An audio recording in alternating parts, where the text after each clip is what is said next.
Welcome.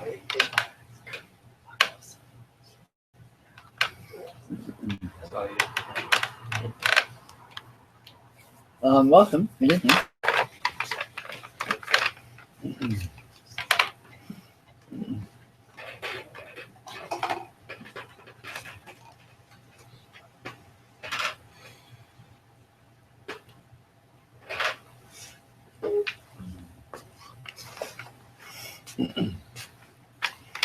What is this that is here? What is this that's happening? This is the big question, not just for spirituality, but for science, for sociology, for everything. I mean, what's going on here? What is this? As a human being is born into the world and there's no manual. All there is hearsay, which your parents and society teaches you, and who exactly taught them, their parents and society. I mean, does it begin with some authority back there? Is there some benchmark of actuality that all of this hearsay, all of this narrative of what this is, what you are, starts from or begins with, that's reliable? It's sort of like it's like like children playing telephone. The game telephone, where you whisper something into someone's ear and they whisper it to someone's ear, and you do this 10 or 20 times, and it's amazing how distorted the end result ends up being by the time you hear what it is. And in this case, what exactly is the beginning? I mean, did the Australopithecus, were they the ones that had the real, the hardcore information on what's going on here?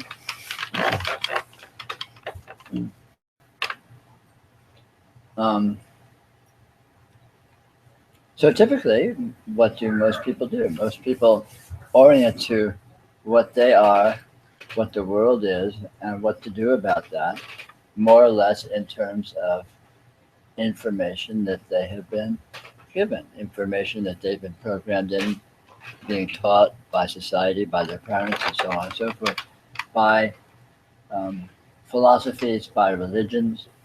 And these things are generally more or less not particularly called into account by most people. Most people just sort of go along with the game, go along with the pre-existing arrangement, and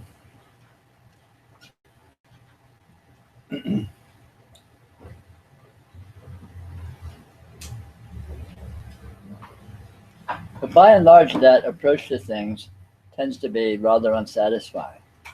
There, as Buddha observed, life is suffering, life is difficult, life is frustrating, intrinsically, because you don't always get what you want. And even if you do get what you want, you lose it. And you get, even if you live a charmed life and you get what you want and everything's lovely, sooner or later you get sick and old and die.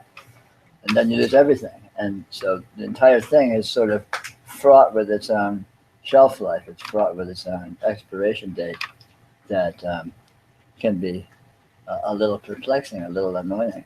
I mean, in modern Western society, most of us have a deep-seated fear of death, of our own personal annihilation, that we more or less are in denial of, either by not talking about it or not thinking about it or absorbing ourselves in all sorts of other activities.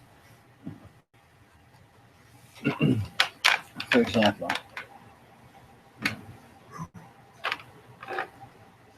but it happens that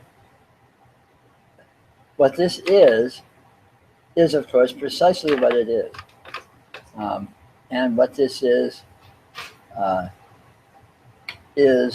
doing you.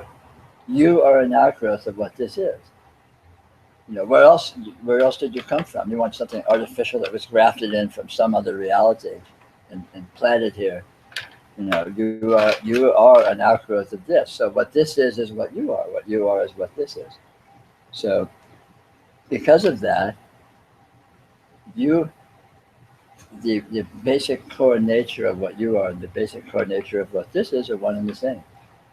So you have the ability to know this and to know yourself simply by your own intrinsic nature, simply by your own intrinsic properties. The native intelligence, the nature of the life force, the nature of consciousness, all of these, as we sloppily designate them, are principles of reality itself, are principles that are manifest in your functioning in your being, and are principles that reality is made of and consists of. So, and functionally, in terms of our seeming function, our seeming experience, these principles serve as an interactive bridge. We explore what we are with our intelligence, with our consciousness, with our engagement, with all of these properties that seem to show up within our experience. And this is intrinsic with experience, whether or not you're even curious or on a spiritual path or inquisitive at all. It's natural just during the course of life to develop a spontaneous wisdom, a spontaneous maturing, simply through the natural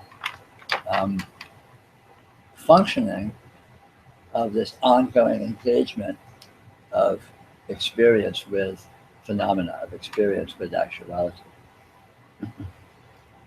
Spirituality is simply taking that engagement, taking that functionality to as high an efficiency as possible, so that one engages with one experience very deliberately and very precisely,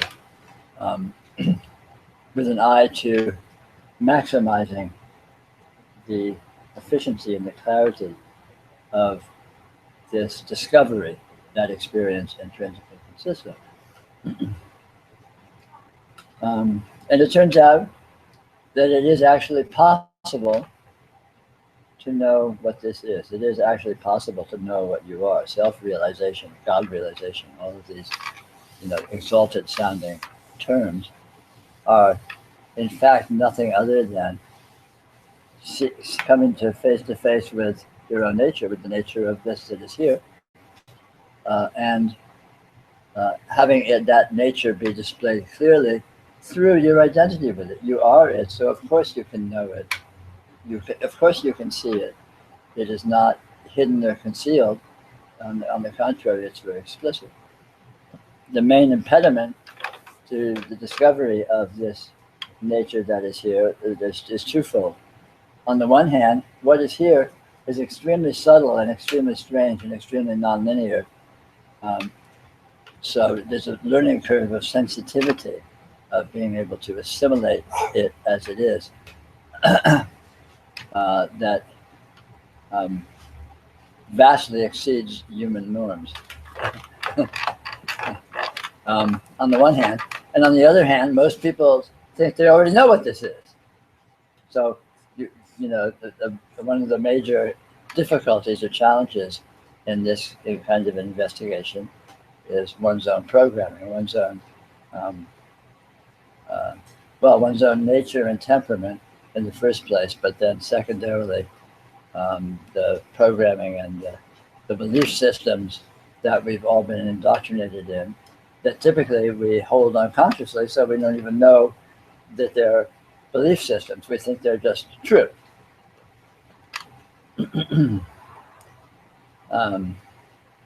So these two challenges are ever present, and that one comes up against very obviously in the course of any kind of a serious engagement or serious inquiry into what this is, what you are.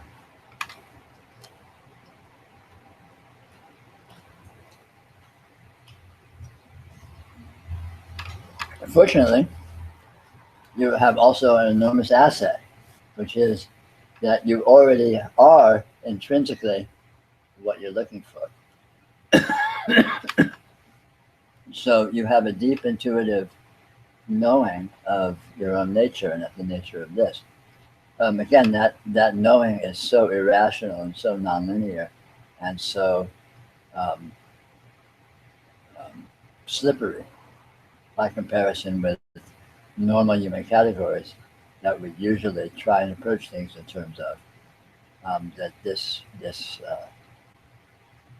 typically for most people requires a certain amount of playing hide and seek with oneself.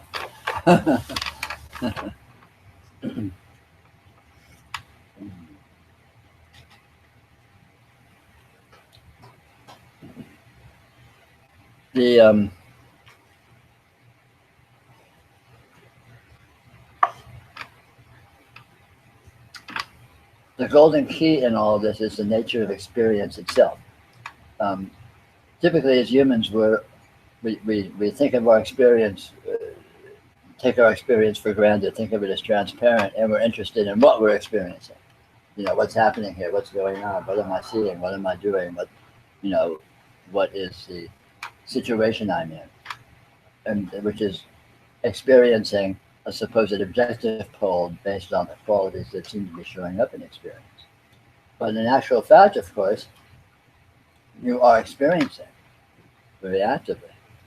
Experience is here. In fact, experience is verifiably the only thing that is here. You can't be certain that what you're experiencing objectively exists. This might be a dream or a hallucination. Typically, we assume it isn't because we assume there's all sorts of, we believe it isn't, and we assume there's all sorts of evidence and so on that that's not the case. But if one looks very closely and one looks objectively, you can see that there's no way to verify that the objective pole of experience is actually objective. You can't verify that it isn't either, but it's a question mark. It's ambiguous. But the fact of experience itself is not ambiguous. The fact of the presence of experience is completely explicit, completely obvious. And experience, so far from being neutral and absolutely transparent as we ordinarily think of it, is in fact pregnant and rich, infinitely rich with a nature, with qualities of intelligence, qualities of sentience, qualities of what's the word? You could say drawing parallels or looking at, experiencing patterns and experiencing similarities and dissimilarities with other patterns, and having experiencing the richness of meaningfulness and richness of information that is encoded in all of these patterns. All experience presents itself as an infinite richness of patterning on every level. There's the patterning of event, there's the patterning of structure, there's the patterning of actual physics, of actual matter, of DNA. And all of this patterning is integrated with itself. The DNA, the functioning of DNA, the functioning of your cells, the functioning of your socialization and your interfacing with other entities, the functioning of your interfacing with the environment, and all of these are aspects of the same pattern, aspects of the same ramifications of all of this astounding intricacy of patterning that occurs on every level. And all of this is within and consisting of experience itself. So experience is explicit, experience is available, experience has a nature. And so by simply training in exploring the possibility of experience as an actual thing, an actual event, rather than just ignoring it as a neutral, just a hypothetical, perfectly clear window you're looking through at some actual event that you're interested in, which is more the typical human mode. To look at experience itself as a positive presence, as a dynamic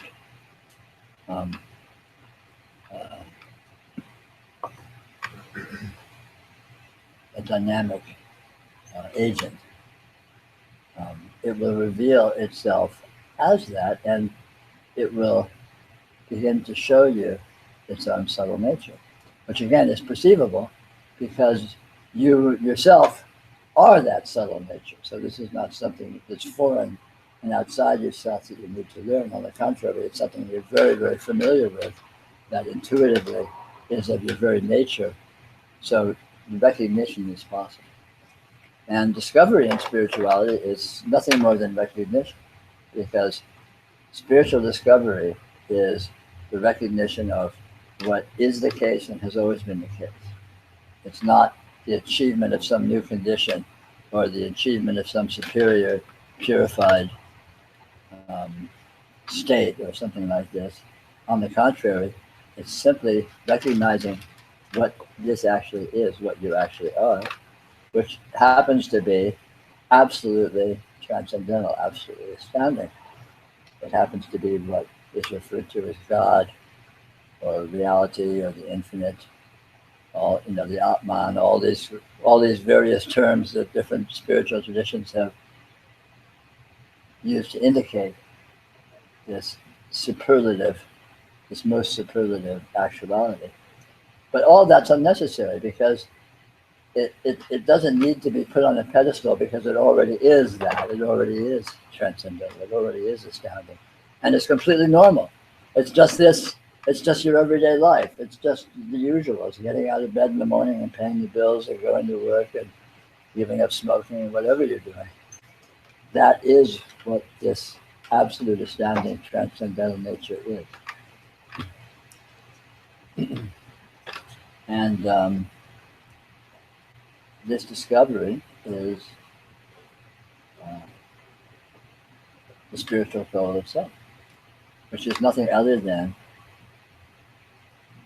being with this as you already are, as you always have been, simply recognizing what that is.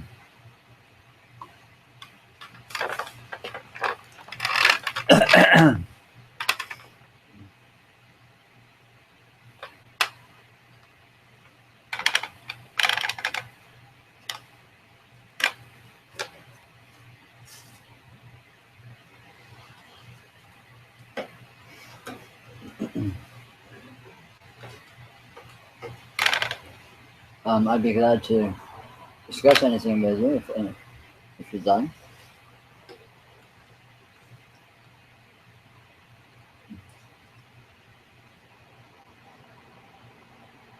So recently I've been trying to do been noticing like this morning when I was um, lying in bed after I woke up, and I usually like meditate, sort of try to notice before I go to sleep and after. And so I'm lying there and I'm just trying to sort of follow my curiosity, right? So what is arising in my attention?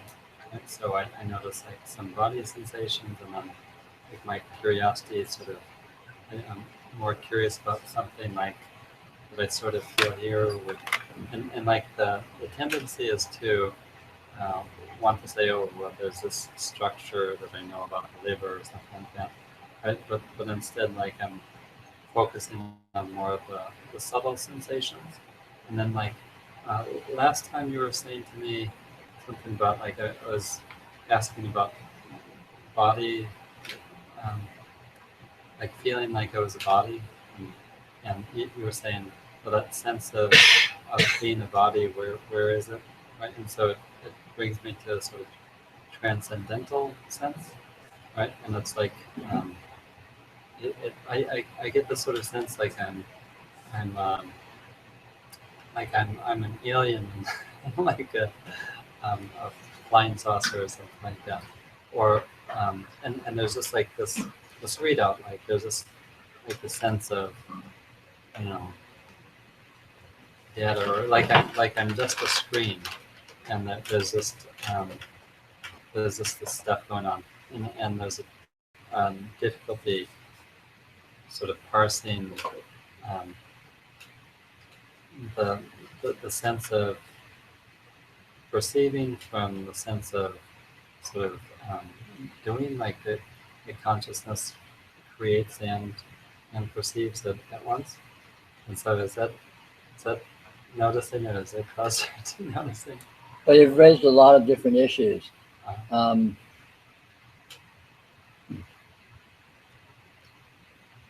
Effective noticing is not about what you are noticing. It's about what you're noticing in your experience. It's about the experiencing itself, whatever it is. It doesn't matter what it is. And it doesn't matter how it moves, although notice that it does move. Notice that it's absolutely unstable. So you wake up and you start and you're feeling body sensations and you're this and you're that and you're moving. So all of that is irrelevant in terms of qualifying what it. The fact is that you are experiencing qualities. That's what's interesting. So you sort of pull your focus closer, so to speak, rather than being out in the phenomena, or pull your focus closer into the seeing itself. What is that seeing? Then in terms of differentiating between experience, I don't know how you put it, experiencing or doing or whatever. There's no difference between all of that. Again, is qualifications that don't actually exist. All there is this that is here, which is one thing. All there is radiant presence, as I recall it. And all of these qualifications of different conditions and different objects and different actions and so on and so forth are meaningless. They're empty, because there's only one action, and that action is what you might call experiencing, or the action of radiance itself. It's like in a dream. Whatever happens in a dream, whatever you see, whatever you interact with, and how you interact with it, whether you're acting or whether you're thinking or whether you're running, whatever you're doing, all of that is actually one thing. It's just dreaming, because none of those things are actually there. They're being projected there by the dreaming consciousness. It's that. And that projection is the only event. That projection is the only action. What is being projected and the qualities with which it seems to be being projected are irrelevant, because they're all the one projecting. The one projection of qualities, regardless of what they are. So that's what to notice, rather than going out into supposedly what you're experiencing and then playing with subcategories of that. So drawing the attention closer is an example of that. Experiencing all this stuff, noticing that, and then asking the question of who is doing this, or no. There's no who. There's no doing. There's no this.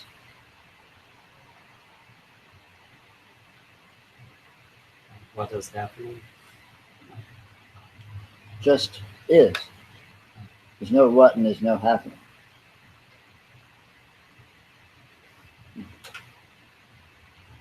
Is. Right here, right now, is. Stops there. Doesn't go any farther. Oh. And the very nature of this looks like all this. It looks like all of the complexities and all of the intricacies and all of the self and other and all of the active and passive and all this stuff. But it isn't. All of that is just, it's the nature of this that is to present like that. But in presenting like that, nothing is actually being created. Nothing is actually being projected, being presenting. It just looks that way. So it's just like a dream. Think of a dream. There's only one thing happening in a dream, the dreaming. And all the supposed happening within the dream is nothing other than that dreaming. Nothing. There's nothing. Nothing's being done. It's not like there's dreaming and then the dreaming causes something and that something is actually doing something. There's no something. It's just dreaming. It's at the very core radical event of dreaming itself that all of that complexity seems to be occurring, but it isn't even occurring. It's just that radical core event of dreaming or radiance. That's right here, right now. That's what it is, and that is what to notice. And and there's nothing else to notice, even when you notice. So you can notice this cup of tea, but when you're noticing this cup of tea, you're really just noticing the radiance, because there is no cup and there is no tea. But there seems to be a cup and there seems to be tea because of the nature of the radiance. So when you look at a cup of tea, you're actually looking at radiance. Just like if you were in a dream and you're holding up a cup of tea, looking at the cup of tea, there's no cup of tea in it. It's a dream. So when you look at the cup of tea in a dream, you're actually looking at dreaming itself. Understand?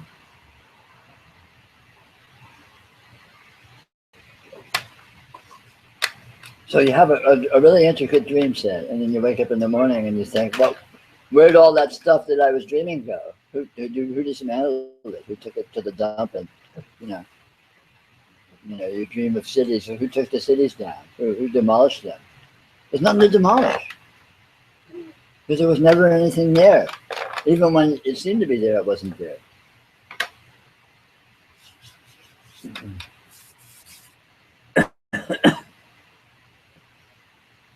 So is there like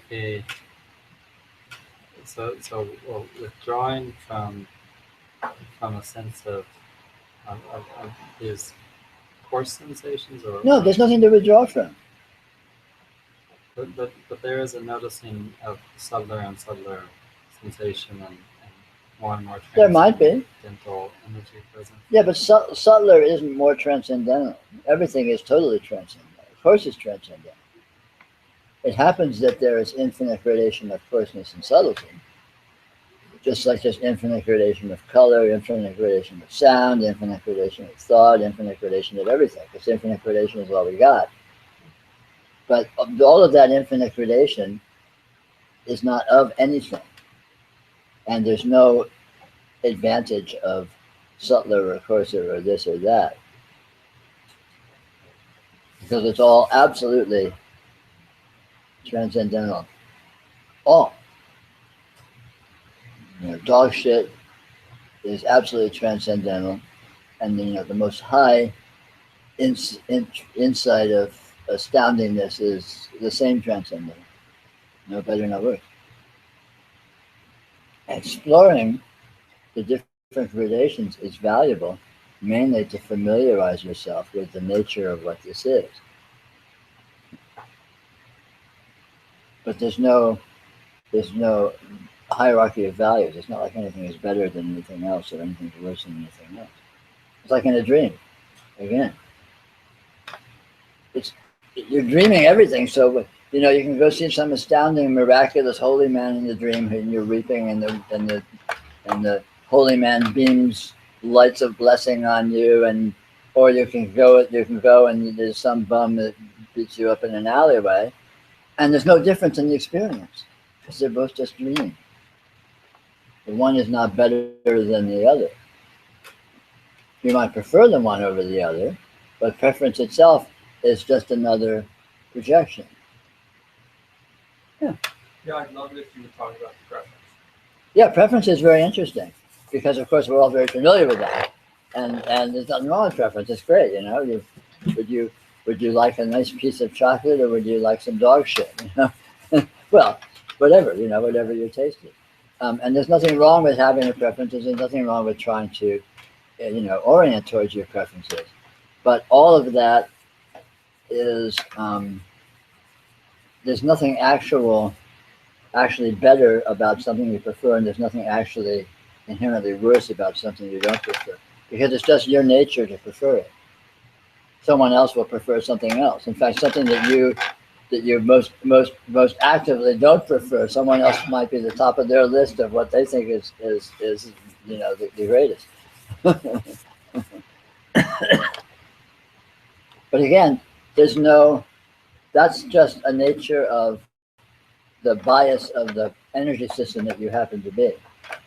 Because you could say every entity that exists is, and they call it an eccentric energy system. It's an energy system that has its own nature, and it will reflect that nature.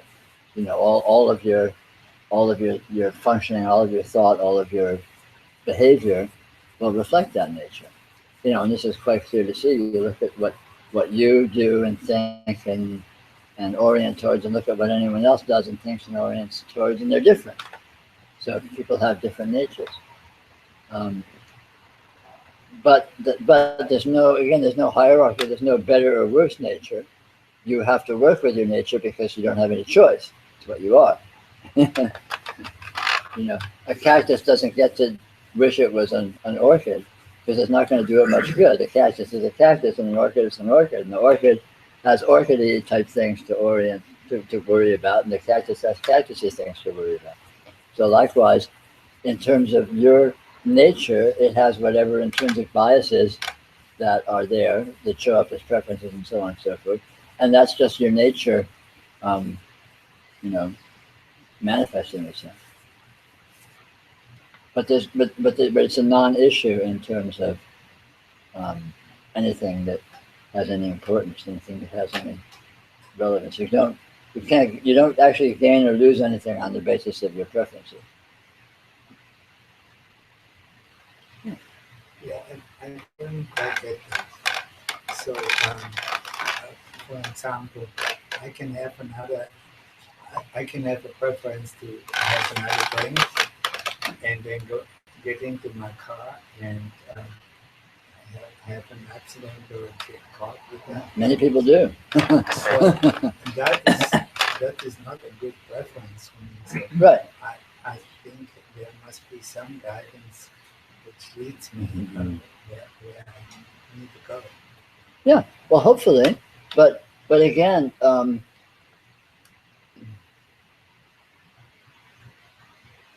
it's your inclination that leads you to do what you do, and then, which may or may not. Many people have preferences that are self-destructive to various degrees.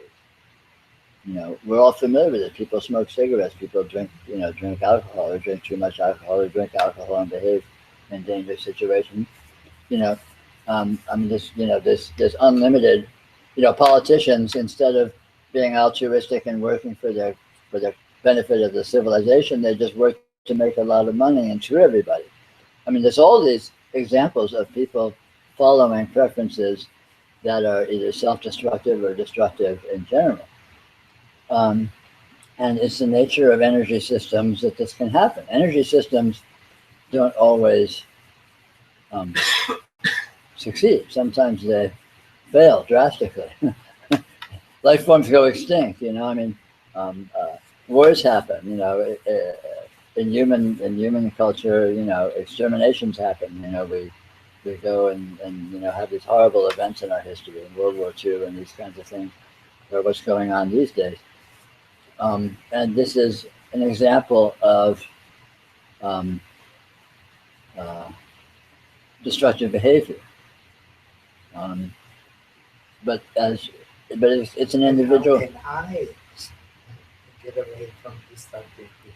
Well, if you have an inclination to, then you can try to, you can learn to. If you're an alcoholic, for example, you can join AA or something like this. If you're fortunate enough to have that desire in you, you may not have the desire. You may just be destructive, and you know, maybe some people are destructive. Maybe they're just, you know, they're really destructive, and they don't have a redeeming nature in themselves to rise above their behavior. But all energy systems aren't functional. But does divine guidance fit into non-duality?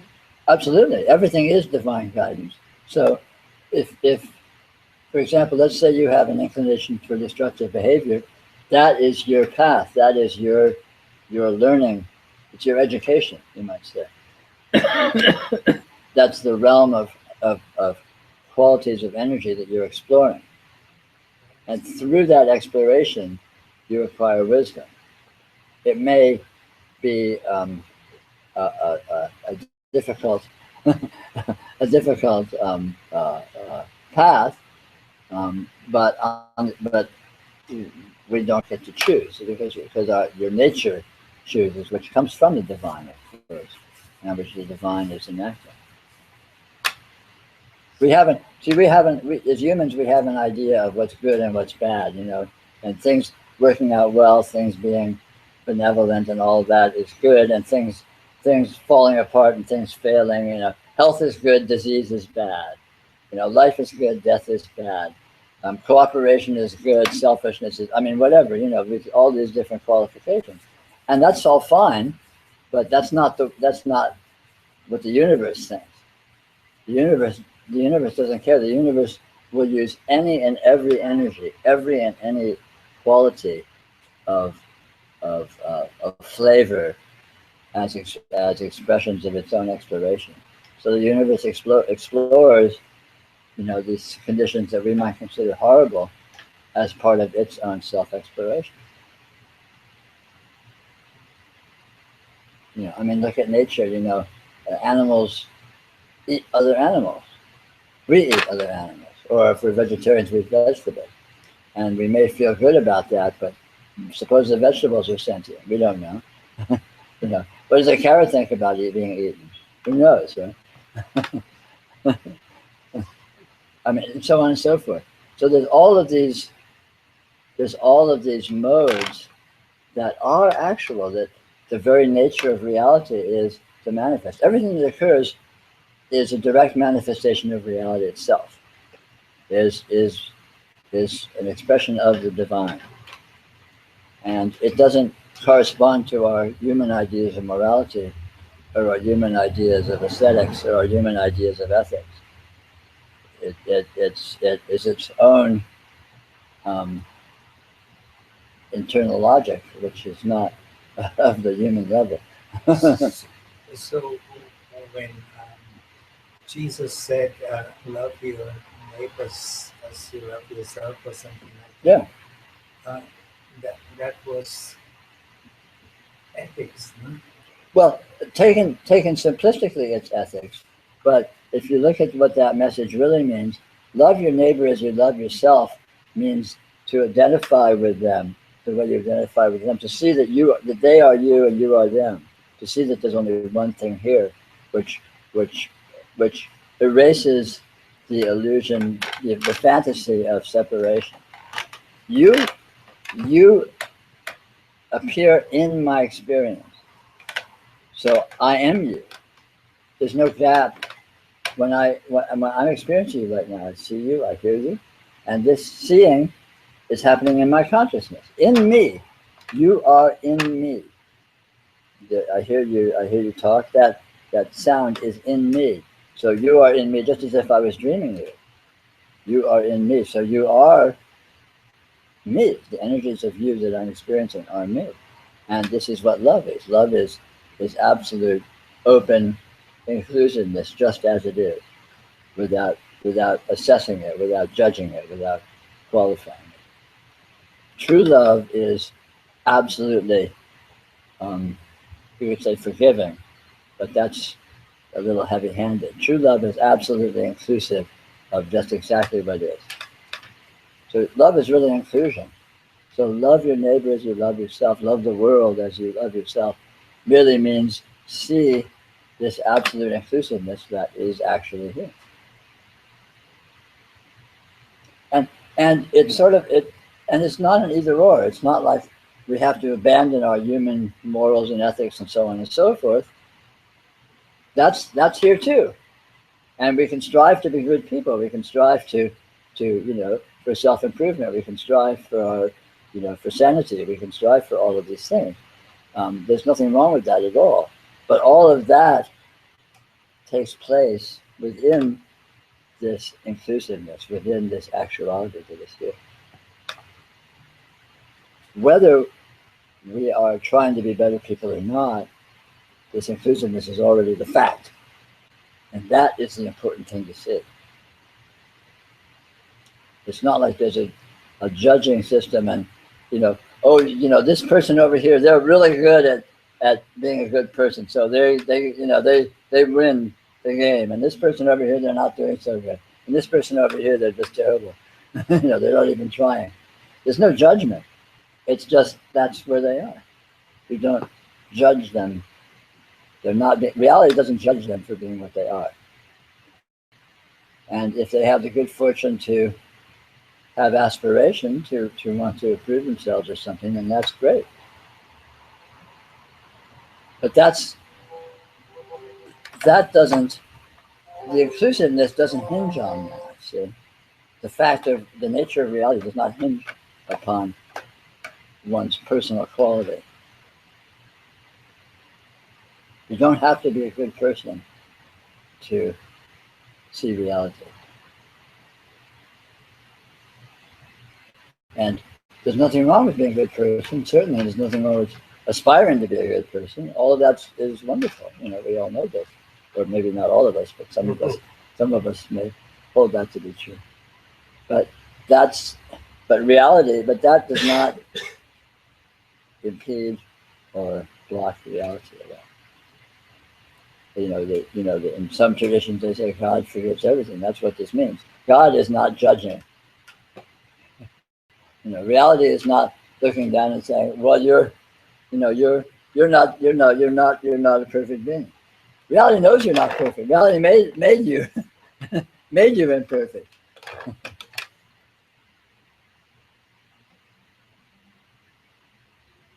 I mean, I think humans in general, if perfection was important, humans in general would all be struck out. As a life form, we're iffy. My opinion. Isn't there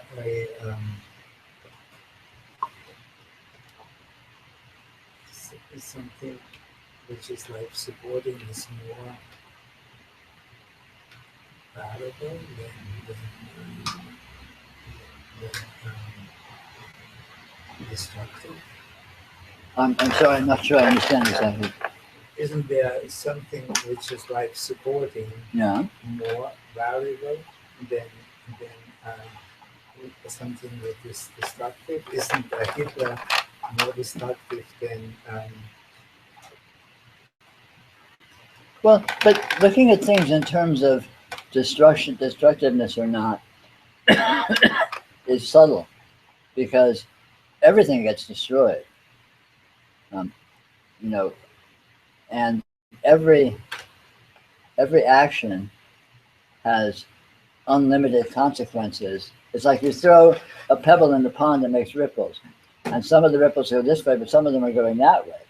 So if you try and do, you've heard the road to hell is paved with good intentions. You try and do good, and you may succeed at doing some good, but your actions may also lead to some bad. You save a child who's in a dangerous situation, and then that child grows up to be a dictator or something. If you let him die, then that wouldn't have happened, I suppose. It's complex. It's subtle. It's not a simple linear thing where a good leads to good and bad leads to bad. Everything spreads out and scatters and smears, and every action does unconceivable good ultimately and inconceivable bad ultimately. So you can't assess behavior in terms of its results. You have to assess it in terms of what it means to you.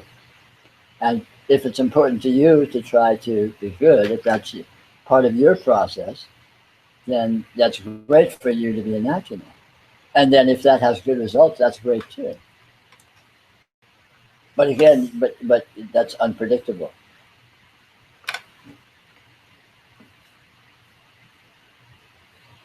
I mean, even, we take Hitler's a wonderful example because it's so obviously horrible. But, you could probably trace many, many, many good things that have happened as a result of him being in power, I suppose. And likewise, you could, Christ was supposedly very good if he actually existed. Look at all the horrible things that have occurred as a result of the Christian churches and the Inquisition and all these tortures and all these kinds of things. So it's very complex.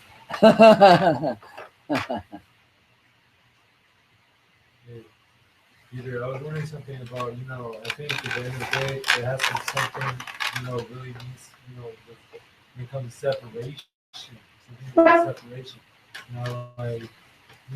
they say hell is a separation from God, and some people are everybody's different, but we're all supposedly one. And some people feel comfortable and loving to all, and some people feel judgmental and separated from some, and then sometimes those some that they judge are actually rightfully judging in the sense of the judge it, but there is still a form of separation because in a perfect world we'd all love and understand one another, like animals are even understanding different forms of animals. You'll see like a lion and a cat kicking or something. There's all different forms of connection, but with humans there seems to be some form of separation, and sometimes it appears to be that we are very different. But I mean I've grown a lot in this field, and people who I thought I was different from and separated from, I found myself able to make peace with that and feel connected to being able to love them and to accept them, and I just feel like there's a form of ignorance and a form of separation. And I think that separation leads to the hell or maybe the bad things we're talking about. Sure. Well, separation is ultimately ignorance. Yeah. Fear and separation are based on ignorance because they're based on misunderstanding of the actual situation. Basically, they're immaturity. People have different levels of basic maturity, and the nature of life is to develop maturity, is to teach maturity. But it takes its sweet time, and it can be a bit of a messy process, as we all know. But as one matures, as one becomes more sensitive, one discovers an inclusiveness. One discovers that there is not really separation. One discovers that there's one situation that everything is embedded in, and one learns to work with that. One learns to work with situations. One learns artfulness and skillfulness and this kind of thing, as you say. But it's an individual level. It's an individual aspect. It's down to the individual how mature they are. And someone that's less mature, it's unrealistic to expect them to behave as if they're more mature. But sooner or later, life will lead them into more maturity and more wisdom, and then they'll understand them. What I'm getting at is so hell is a way of life, like separation and be like if the cop thinks I'm a bad guy and puts me in jail, makes me in jail, I can't get out. So there's a lack of freedom. So even though I'm free, even though those who believe in Jesus are free, there's still those in the church that are not unlike Jesus because of their separation from God's truth. And so the separation of the ignorance and the separation of the truth breeds a hellish kind of environment in ignorance. Yeah, it does. So it exists, it's a way of life. Yeah, it does. It's kind of scary. What are you going to do?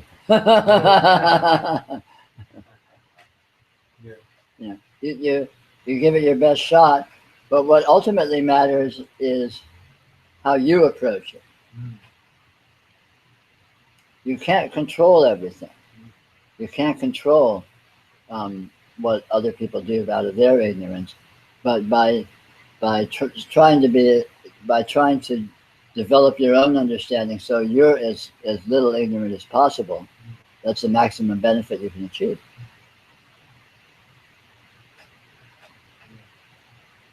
We're all screwed, but you work, you do the best you can. You work with what you got.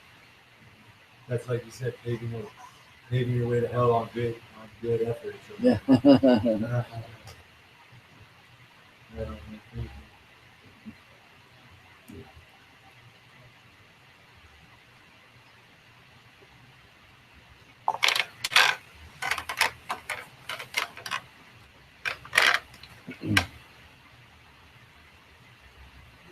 Peter, something you said that's I wanted to ask you to talk more about was in doing this yoga, there seems to be a progression where the personality becomes clear that that's not the case. There's not a personality, and yet nothing really happens. There's no impact. Right. Can you talk more about Well, there may or may not be impact. Maybe not. But one comes more and more clearly into the actual perspective, which is that personality when we're immature, when we're ignorant, we think our personality is very important, and we think our personality is front and center and looms very large. And, we're very narcissistic, and we're very absorbed with what we think of as our personality. But as one matures in this understanding and becomes more familiar with the actual situation, one discovers, first of all, the personality is not coherent. It's not a thing. It's just a presence of a vast system of amorphous qualities which are dynamic and which are impersonal. The personality is misnamed because the personality is impersonal elements. You could say, let's suppose your personality is a result of your nature and your nurture. Let's suppose it's a result of your DNA and the impacts of your experience on you. You didn't do your DNA, and you didn't do the impact of your experience on you. So all of that is impersonal. So your personality is not personal in the first place. And in the second place, the personality is a very small nexus of qualities in a vast actuality. So as one comes to see this perspective, one comes to see that the personality is really not particularly important. It's like, really worrying about what's going on in this square foot of floor. Well, yeah, that's there and that's happening, but look at this whole space, and then there's that square foot of floor. It's a matter of proportionality. And likewise with the personality, it's a small subsystem of a vast metasystem, which this actually is, which you actually are.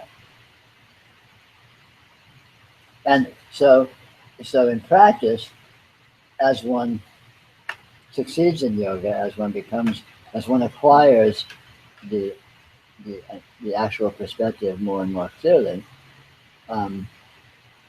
as one becomes relatively free of giving the personality exaggerated importance, that doesn't necessarily mean the personality stops existing or anything, or doesn't carry on exactly the way it always has. Because the personality has always existed in the true perspective, whether or not you are aware of it. So acquiring the true perspective doesn't actually necessarily change anything. It may change things a bit, or even a big bit, if there's sort of if self-obsessiveness has been kind of feeding energy into the system and making it, and behave a certain way. And perhaps as that energy diminishes, certain behaviors may, sort of quiet down or something. But that's unpredictable and not particularly important. It's kind of a side effect. So looking at I love the example of just looking at the floor. Like the spot on the floor has kind of got the same significance as this kind of enhance of incoherence. Yeah. Stuff that could look like a personality or could be interpreted as a personality. Sure. That's a window into what this is. Yeah, everything is. Everything, every quality that shows up in experience is reality itself, and is a window, and also every portion of every quality that shows up in experience is infinite, literally infinite.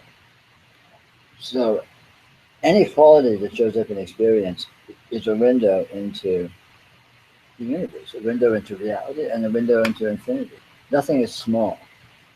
Smallnesses are doorways into hugeness. It's like if you look at, you see the famous picture of Earth from the orbit of Jupiter or whatever, and it's this tiny little dot, like this one little pixel in the dark screen. That little dot is all this. So if you zoom into that dot, you get all this, and then all of this, you could pick a particular, you could pick a random molecule, and zoom into that, and you have another universe. And there's no reason to suppose that ever stops. Or you can go out. This is just speaking in terms of spatial size, but the same principle applies on every axis of qualitativeness. So nothing exists with an actual objective scale relative to anything else. Everything gets smaller as you get farther away from it in perspective, and everything gets larger as you zoom into it in perspective. And there's no limit to how small anything can get, and there's no limit to how large anything can get. But nothing, but you never go anywhere. You never get anywhere other than this. The display seems to change. The display seems to progress infinitely, but it's not. That's not an actual development, because it's always just this reality itself.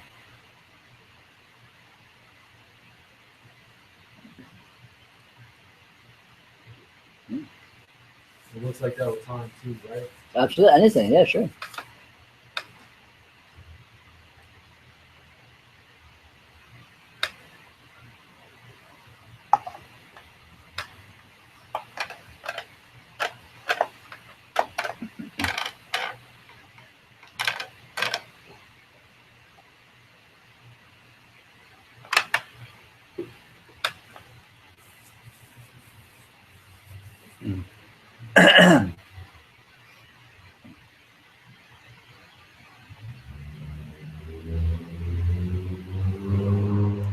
What is here is so fundamentally, so radically different than anything we've ever thought about.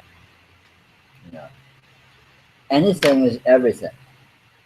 I mean, how weird is that? That's just, it's not a human concept. Anything is literally everything else. And everything is anything, just for starters. And everything is infinitely different from everything else, and everything is the same. You know, how do you make sense of that? You know, there's just this absolute astounding paradoxes that are the very nature of what this is. What this is so irrational. It's part of the reason why it's so difficult to approach from within, if you're starting from the human framework, because it's so radically and so drastically, it's beyond any kind of human perspective.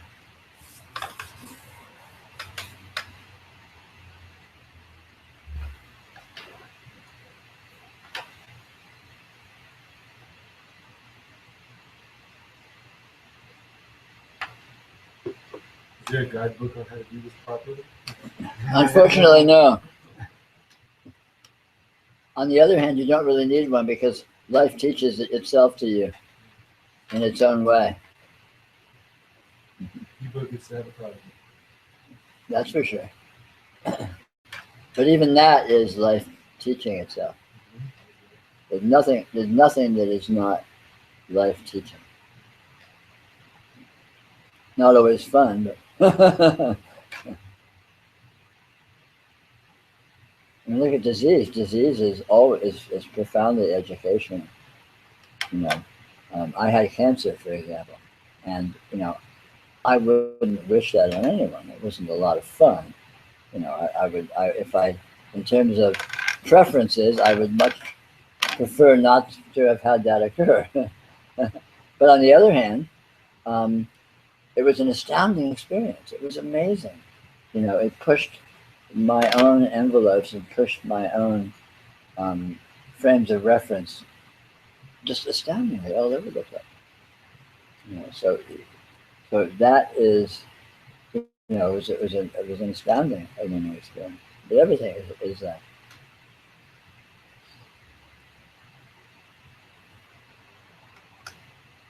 So what is the aim of the teaching? Is it just to transcend all duality, or is No, the aim of the teaching is to discover what this actually is, to discover what you actually are. that different than transcending duality? Yeah. Transcending duality implies that there's some duality to transcend. Transcending is not an actual qualification, and duality is not an actual qualification.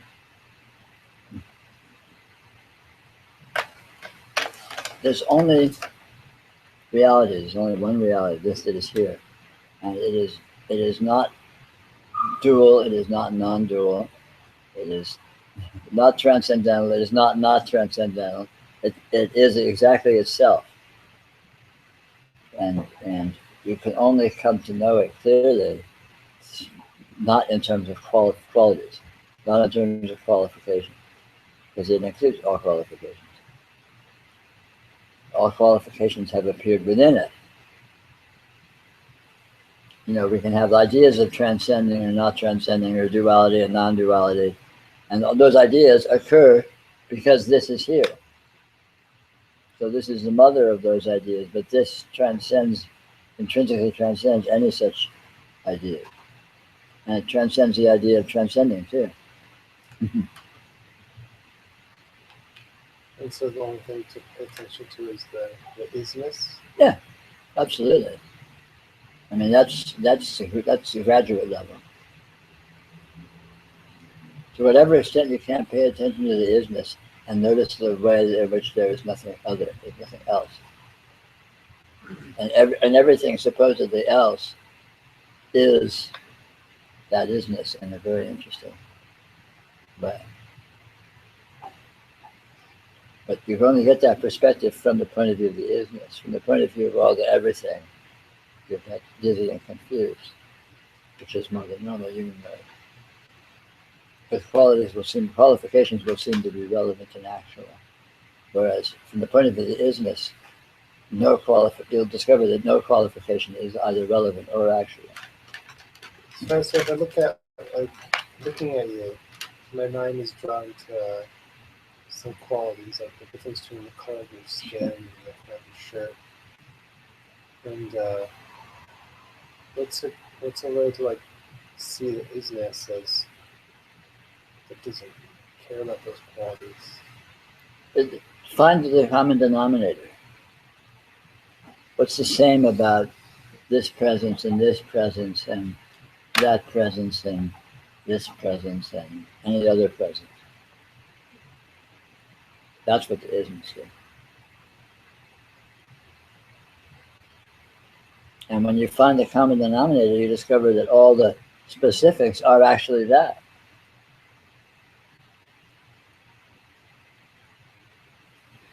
It's like looking for dreaming inside a dream. When you're inside a dream and you're trying to say, well, you know, I'm in a dream and I seem to be walking down a road talking to people.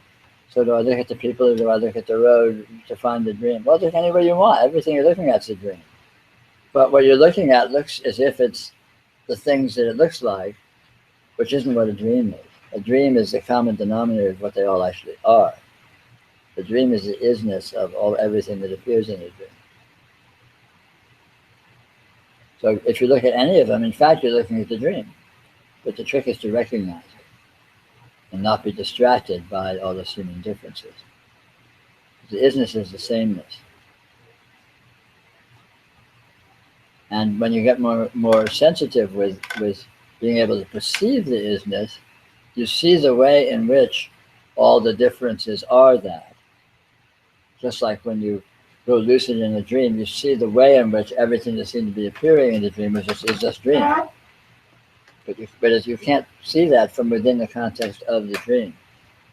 So from within the context of you're Ben and you're here in a space and you're in a store and you're in San Rafael, from within that context, you won't be able to recognize the isness.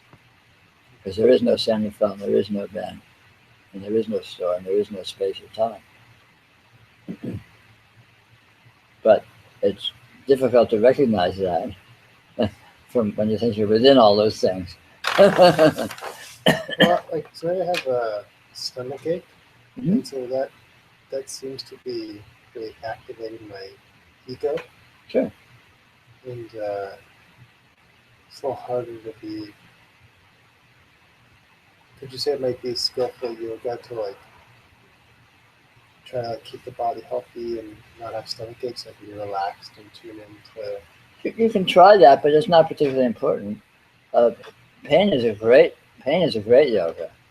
If you have a stomach, go to what is most prominent in your experience and see what it is. If you have a stomach ache and it's really present and annoying you, there's isness in your face. And then if I. But it's not a stomach, and it's not an ache. It's something else. It's isness presenting as unfathomable qualities. Thinking of it as a stomach ache solidifies it into something specific. It's a stomach, it's not a liver, it's a stomach, it's not your toe, it's a stomach, it's not, a book. But thinking of it as just an unanalyzable an, an undefinable experiential presence opens it up. And you think, oh no, it's right in, it's right in my gut. Okay, what is that? What does in my gut mean? It's where it is. So look where it is. Look how big it is. And all of a sudden you discover that big size is not really a relevant qualification of what it is. You can't say how big it is or not, because it doesn't really have dimension, and so on and so forth. It seems to have dimension. Yeah. Though things get kind of wonky when I close my eyes and go into it. Well, there you go. Wonky is in this case refers to the dimensionlessness that you discovered, or let's say they call it indeterminacy. It's not that it's not what it is. It's that exactly the way it is difficult to pin down.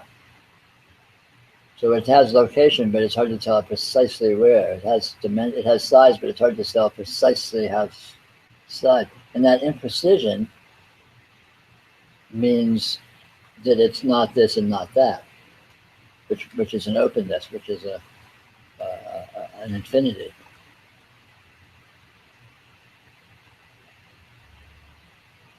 And if I continue paying attention to this sort of thing, then one day I'll wake up.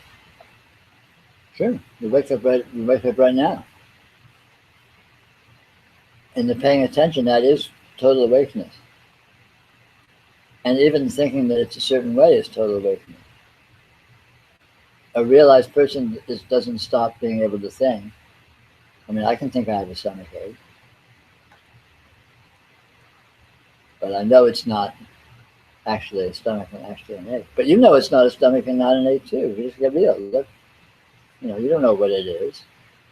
You don't know what a stomach is. I mean, you've been fed all this supposed information about physiology and what a stomach is and the internal organs and all.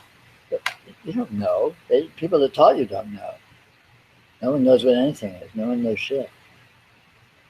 So when you get honest, it's just a reality check. It's like, what do I really know? I have no idea. There's just this weird sensation.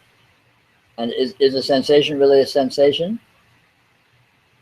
It's in my senses.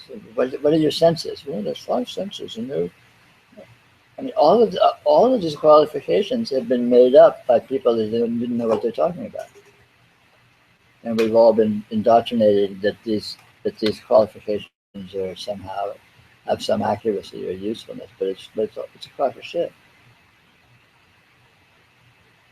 It's bravado. We've all been sold a bill of goods. No one knows anything. And yet we've all been so severely trained and this is this and that's that, but it's all hogwash. There's clever people making up, inaccurate models of things, and then pretending those models are true or are accurate, and they aren't.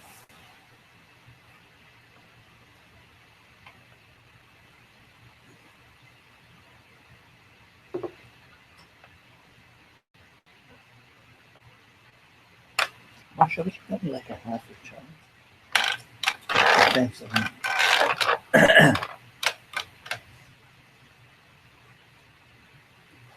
And so when you look at any experience and just be with what's actually there. And sure, your mind will be saying, oh, it's this and it's a stomachache. Okay, cool. But you don't need to fight with your mind. Your mind saying that is, okay, mind, say what you want. But as your mind says that, the experience is actually there. And what is there, which doesn't necessarily conform to what the mind is saying it is.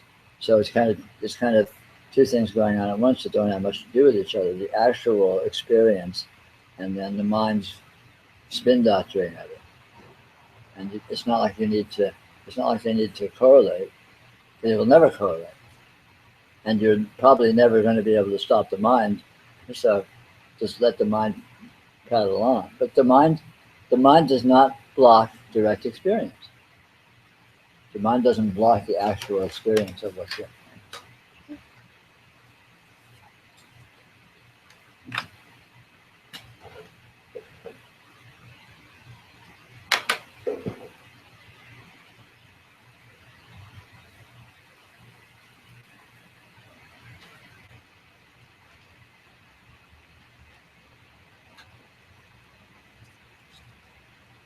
Like right now, you know, I see it seems to be a field of light.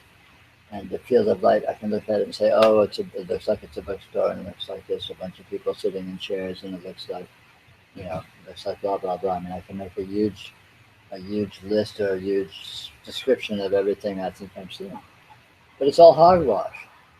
You know, all there is the presence of all of these colors and shapes and visual textures of light on a dynamic, never repeating basis.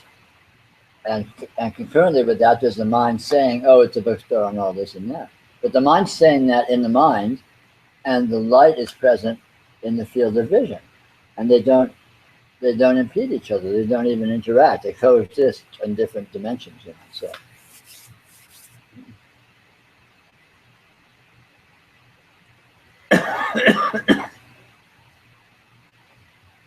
So the fact that the mind is prattling on about what everything is not actually a problem. And you notice that direct experience is always there. The mind doesn't get in the way of direct experience. It pretends to. It's very arrogant and pretends to be about everything and pretends to be describing everything accurately, but that's absurd.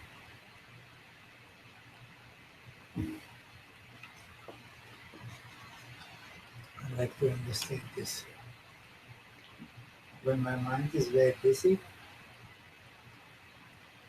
I'm not peaceful. Right.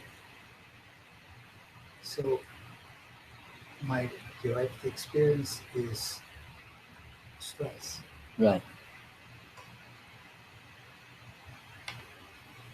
I don't particularly interested in No, stress. of course. But even when your mind is busy, you can find portions of your experience that are not busy. And it may not be a portion of experience that's in the forefront of your awareness, but if you look within your experience, you'll be able to find places that are not active, places that are peaceful, places that are calm. Because It's not easy. because we're used to zeroing in on whatever seems to be going on. It's like when you sit in a room where the TV's on, the tendency is to you put all your attention to the TV, and then and ignore everything else. But just because the TV's on doesn't mean that over there the TV's not on. And you could look over there. If you get distracted and go to the TV, that can happen. Maybe it usually does. But you don't. But in actual fact, there's no TV over here. And the TV might be a really annoying, loud, horrible show, but there's no annoying, loud, horrible show over here. And it's possible to actually pay attention over there, even if the TV is on. But it takes. I'm sorry. Sometimes I can shift, but most of the time I get stuck. Well, of course. It can take practice. I mean, it can take sort of training yourself. Because again, we're usually, it's a line of least resistance. We usually just are drawn to what it seems to be interesting, and then it's a knee-jerk reaction. But even when that's there, even if you're drawn to it, just knowing that there is something other than that, even if you can't tear yourself away, but you can. It's an experiment. You can look and see. Oh yeah, over here that's not so active, and then even if you go back to the activity, that's there, and so even that broadens your perspective. Even that changes the balance of how urgent it seems to be, whatever you're attending.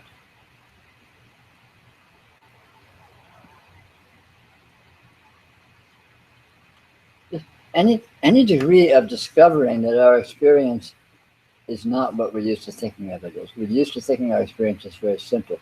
Experience is not simple. It's very complex. It's this vast fields and dimensions of all different kinds of qualities that are always happening at the same time. And they don't get in each other's way. But we're not used to noticing that. We're used to zooming in on one thing and making it very simple and very, like we were having a conversation, so all of a sudden, bang, that's all that's happening. But that's not true. And in fact, if I look at my experiences, all sorts, there's different moods, and there's flickers of memories, and there's different thoughts about something else, and there's sensations and so on and so forth that I may not be paying much attention to, but they're actually there, and that's just scratching the surface.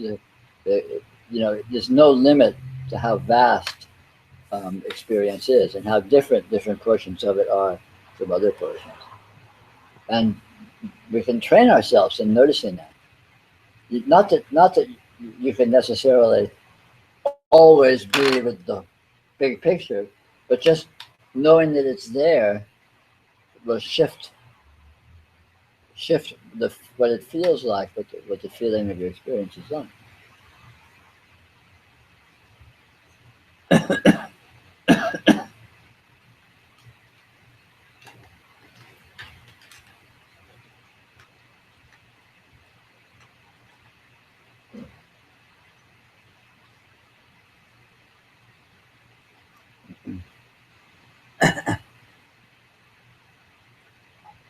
All of this is really just a reality check.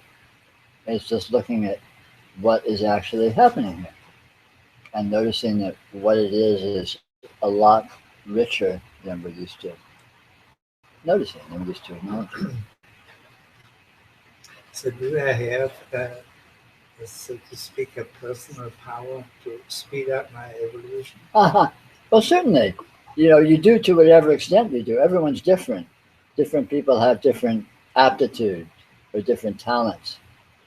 But I would say the majority of people have some degree, perhaps, of being able to, to get excited about it, to find an aspect of it that is, wow, this is amazing, that is attractive or interesting. And just that interest draws your attention and fuels an investigation. So cultivating interest, basically, it's interest and curiosity that steers consciousness. Consciousness goes wherever it thinks it's interesting. There's nothing else really steering. And ordinarily, it's like a horse that takes the same path, that thinks this is interesting. But in actual fact, there's a lot of aspects of things that could be found interesting. And different people from their natures find different sorts of qualities interesting. So the trick is to find what for you is a way in which you can be interesting or get excited about some aspect of this that is unusual for you, that's not your normal way of doing things. And just that interest will direct your attention away from your normalcy. And that will broaden your horizon, broaden your perspective right away.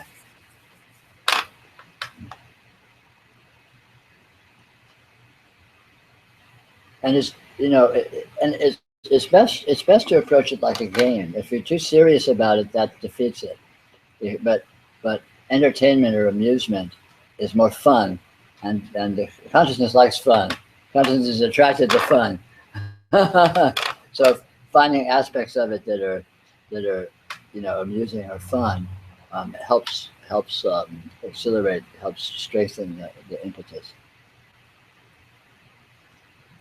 It's best to approach all this like a game or a sport, rather than getting serious. People that are serious about spirituality are their own worst enemies, perhaps, because the seriousness turns it into a drudgery.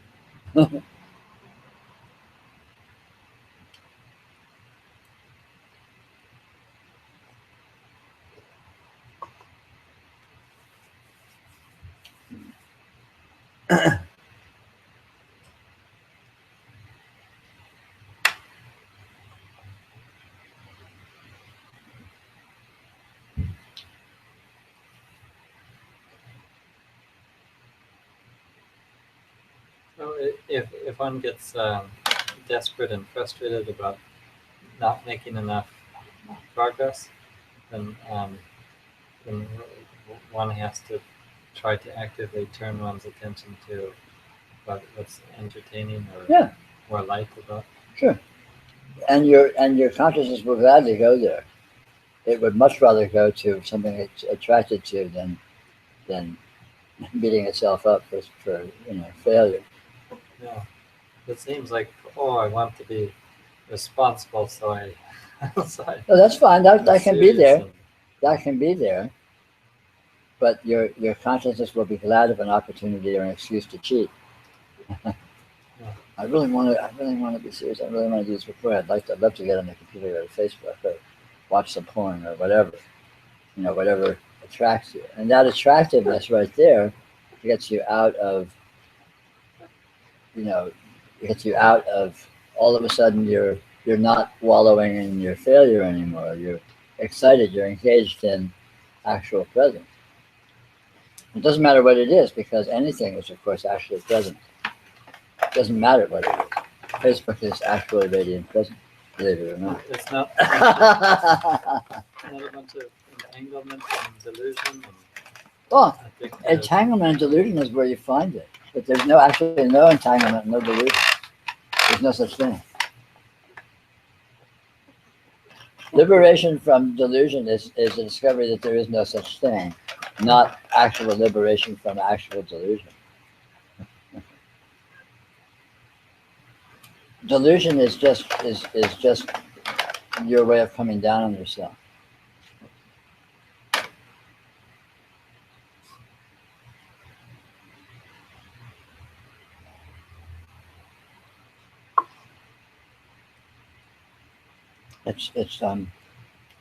It's masked self-loathing. And fun and excitement is the antidote to self-loathing, because it takes you out of yourself.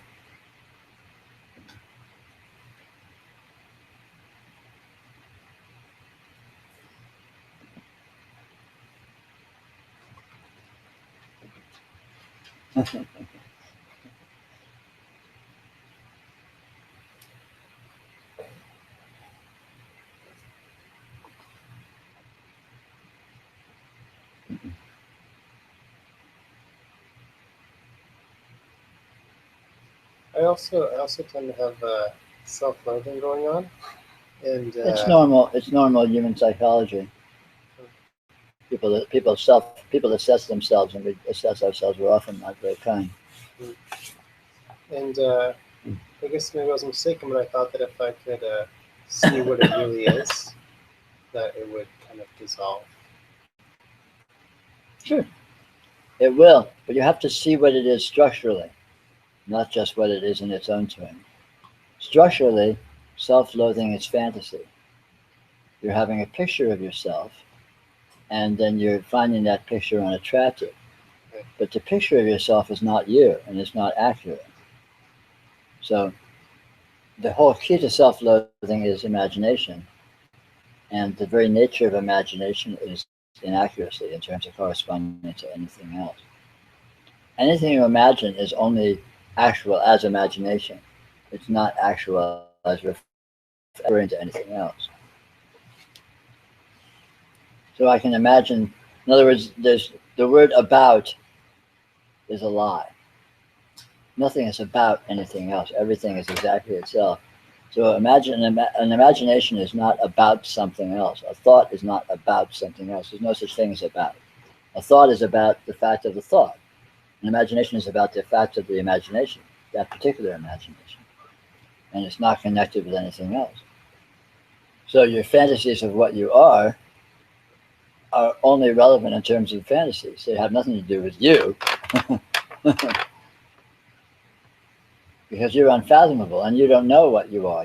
You're unthinkable. You have far too many aspects and subtlety to be captured by your fantasies. I've been listening to a handful of different non-dual teachers, and so there's a story in the mind that I've been just confusing myself and I'm able to sustain any practice, and that's been official yoga, and I guess that's just more. Well, of course, listening to anyone but me is a big mistake. But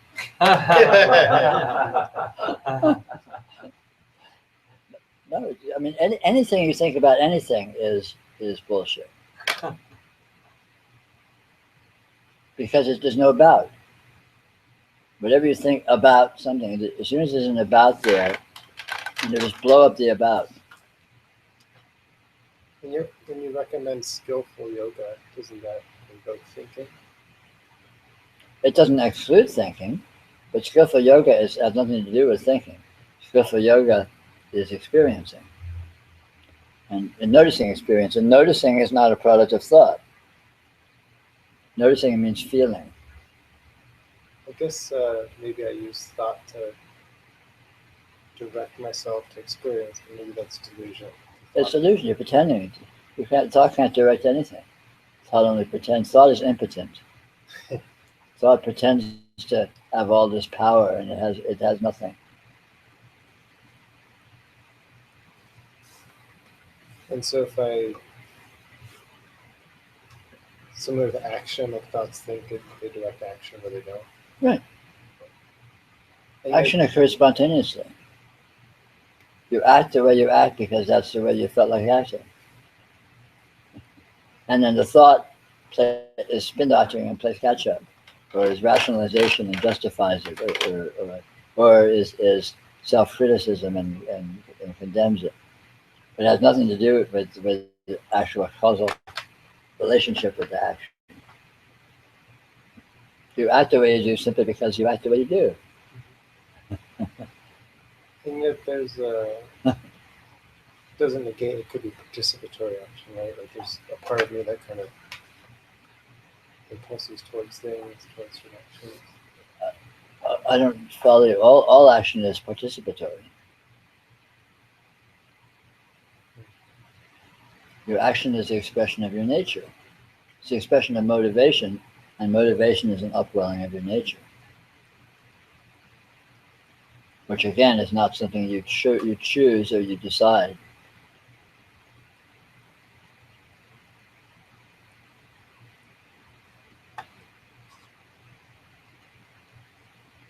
But your nature can spontaneously refine itself, for example, if you're mature, and then your action will reflect that relative refinement and maturity. So children, let's say, or people who are more immature behave more clumsily or more stupidly or more arbitrarily, whereas people who have acquired some wisdom, some maturity, will sometimes behave more skillfully or more productively or more usefully, or not. Useful according to what? Well, according to any quality, it doesn't matter. There's no such thing as actual usefulness. Let's say elegantly or beautifully. How about that instead of usefully?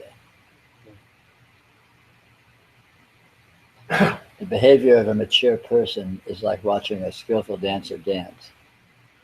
It may not serve any purpose, but it's more beautiful than watching a drunk stagger around, perhaps. Or not.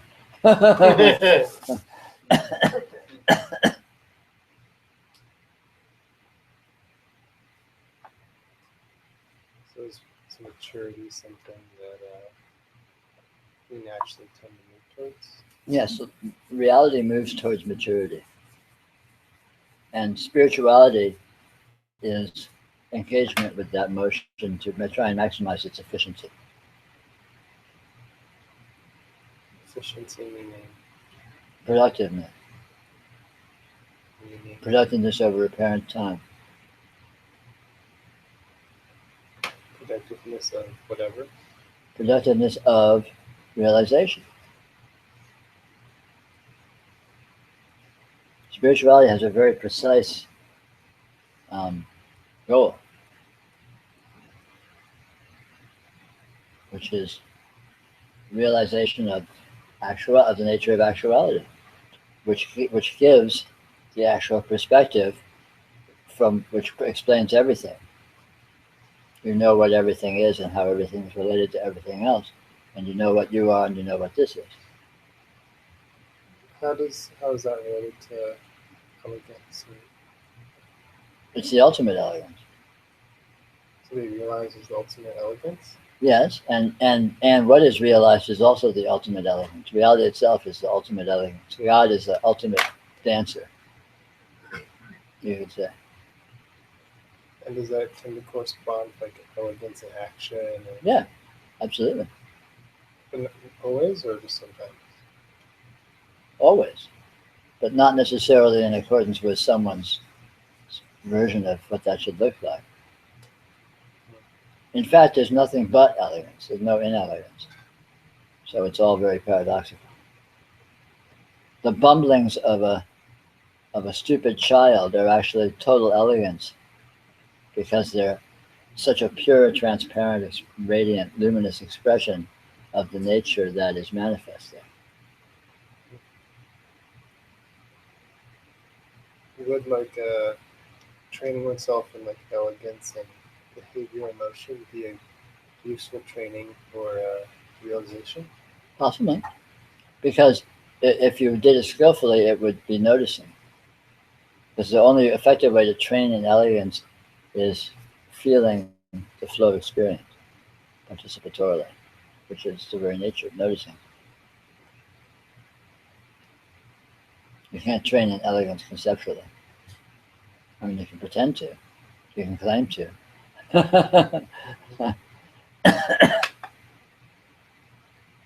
Oh, look at that, it's quitting time. My gosh.